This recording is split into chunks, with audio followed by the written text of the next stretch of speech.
Hi, this is Casey Samson. In this video, we want to go over preparing a home for sale. As homes get older, they start to age, and some homes become dated, and other homes, sellers update them as time goes on. So the value of a home that's 20 to 30 years old could vary anywhere from 20 to 25%. So let's talk about what we do to prepare a home for sale. We only focus on cosmetic items. We don't put in kitchens and bathrooms, but we do rely on cosmetic improvements that return 7 times their investment. So that is things like painting the home with current colors. Don't paint the home unless you come to us first. Sometimes the seller will paint it in colors that are not current. So we want to paint in current colors. We want to do some electrical fixtures that are Scream 2020, 2021.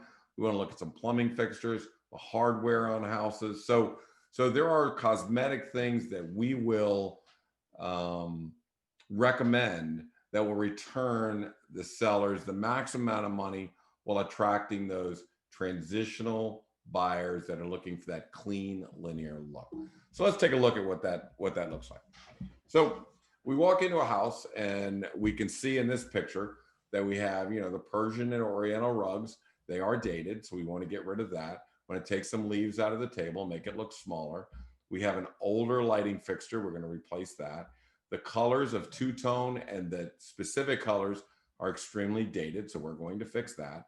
We're going to get some, the plants out of the picture. We're going to thin the room out, and then it's going to look like this. So this is current and today look. It is clean. It is linear. Light is our friend. Dark is our enemy. So we want to make it look sharp. So all we did was put in a lighting fixture, a nice rug, thinned out the table, got rid of the plants, which you can't see here, and really gave that room that light, airy, brand new feel to it. This is what the actual dining room looks like looking in the other direction. Plants are gone, windows are clean, screens are gone. So we have that nice, bright, airy look when people are seeing this house. This is what the family room looked like when we first got there. Again, dark, lighting, cluttered. We want to get things off the walls. We want to get some current colors in here. And that's what it looked like when we were done with it. A lot cleaner, a lot lighter. When the screens are pulled off the windows, you have more sunlight in. It looks a lot cleaner, a lot sharper. We've taken the things off the walls, out of the corners, and really thinned the room out, put in some current colors. And how that fan survived our makeover, I will not know. That fan should have been thrown out. Now, with that said, this was a $1.15 million home in its current condition. Possibly we get 1.1 million out of it because it was just that dated look. According to our pricing model, we'd had to take off for that. So in this current state, the home was sold at 1.227, which is 127,000 over what it probably could have sold for. It appraised for 1.15 in its current condition. So the home was sold for at least 77,000 over the customary home. It had multiple contracts. There was no home inspection done on the house. There was no appraisal required, no appraisal contingency on the home. So the sellers made out very well, and all we did was put in about $7,500 worth of paint, lighting fixtures, hardware, cleaned it up, put a few rugs in, put a few, a lighting fixture or two, and there you go. So when we come in and give our recommendations, all we're thinking about is appealing to today's buyer, making it lighter, making it more decluttered, showing 2020 as opposed to an old rug, bringing a new rug for $250, and it just transforms that house into that transitional look. Now, after we transformed it, we need some state-of-the-art pictures. So in preparing the home for sale, we want to get the best pictures we can possibly get. So let's take a look at how sharp these pictures are compared to the home was listed with another realtor. And so they came to us and said, can you help? And we said, yes. But here's what the pictures look like from the other realtor. So look at the difference in our photographer, which is their photographer. Our photographer, where you can see trees, We got the screens off the windows. We lightened it up. Looks great to the way theirs look. You see clutter in the windows. You see clutter everywhere. The windows are all foggy. So this is what we're looking for, is that picture to attract buyers. Remember, they're sitting in DC or Arlington or Alexandria. We're trying to entice them to come out, you know, out to Vienna, out to Herndon, out to Reston, out, you know, we're trying to get them to get in their car and come out to these homes. So we need to look good. We don't want to look like this. We want to look like this. Okay. So then what we do is we put those pictures and all the stories we have of this house, the favorite things the seller loves most about the house, what improvements, that's what they're going to pay for. We need to identify every improvement. Every nickel we spend on this house needs to be in a website. Okay. And that website has to be dynamic and cool and fun, and has to tell us how many people are coming, how long are they staying, because we're going to need that in the fourth video, which is called the predictive analysis of our people looking in our home. So we want to come up with a spectacular website that shows all of that. And I will bring up one of the websites. In fact, we can do that right now.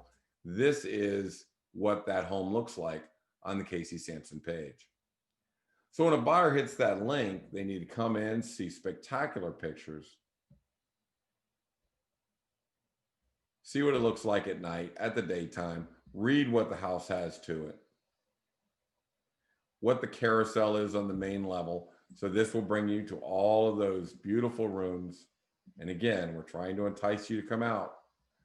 This is the hot sheet. If you spent $10,000 on that house, I need to know what you spent it on, and so do the buyers. So this is where we can really talk to the buyers about what upgrades there are in this house. They need to see dynamic pictures. They need to see every level. This is the upper level. Pretty nice, huh? This is the basement level. So now we're getting down to see all of those pictures from the basement. Again, pretty nice house. These are the favorite things. This is what I call wife to wife. She is going to tell us everything she loves about her home, and the buyer is going to be reading it all the way through. Very important. Then we have some exterior pictures. If we have any features that were done to this house that make it look spectacular, that's what we're going to need to know about. But people also want to know, what kind of a backyard do I have? Do I have a flat backyard? Is it a nice backyard? Boom. Do I have enough room for a pool? So we need to present the home in the most spectacular fashion we can. We also need to provide information on schools. You know, how far am I from Route 66, from Washington, D.C., from the Pentagon? You know, what are the nearby attractions? We need to tell a story about this home and why they need to be coming out to this area. So we also have maps and our little dog, but you can see a lot from this page. So not only do we want to prepare the home, we want to prepare the pictures correctly. We want to display them in the most dynamic way possible. We want to get that web page out that has all the information people need. Now, once we've prepared the home like this, now we go to phase 3, which is marketing the home. And that is an entirely different video. So we've gone through pricing. We know we're at the right price. We've gone through preparing the home. The next video is going to be on marketing the home, and you're going to see that's very dynamic. And then the final one is on the predictive analysis, which is basically us looking both ways before we step into a busy street. We want to know, are the buyers there? Are they receptive? How long do they stay on our websites? How many of them love us? How many of them like us? How many of them are sharing us? So that is in the video 4, which is our predictive analysis. So we've taken a look at 2. Now let's get down to number 3.